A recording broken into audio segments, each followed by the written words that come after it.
And there it is, all done, looking really good. I'm really pleased with this one. It's turned out really well. I've been wanting to do a wheel swap and detail on this car ever since I got it in the Fast and the Furious 5-pack, mainline 5-pack a while ago. But I had to wait for the right set of wheels. I have direct replacement wheels here for the wheel swaps that I always do, as you've seen in previous videos, but none of the sort of staggered big and small wheels, or nothing that looked right. And my mate Jeff, I'd just like to thank my mate Jeff, who as usual bailed me out, found me a set of wheels, and I think these wheels, these are the same ones they use on the premium version of this. Well, they look very similar, but I'm not sure I've seen these wheels too before, but I don't know what he took them off or where he got them from, but anyway, thanks Jeff again, because for these wheels look absolutely flawless. As you can see, I got rid of that horrible chrome and sprayed it green.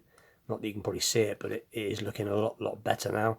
And I didn't go mad with the detailing, just did the front grille, left the lights because they're so small, and did the rear lights in the back, and did the chrome tips of the exhaust. So as you can see, I didn't go too far with it. But no, it's turned out really well. It's rolling nice, and it looks really cool. And like I said, I'm glad it's turned out nice. And it reminds me, the main reason why I like this car is because it reminds me of the Gran Torino in the film Gran Torino, funnily enough, with Clint Eastwood. That's why I like the car. But even though it is from the Fast and the Furious. But anyway, again, thanks to my mate. And please like and subscribe. Or share, like and subscribe, should I say. And stay tuned for more wheel swaps and more restorations to come in the future. I've got many more planned.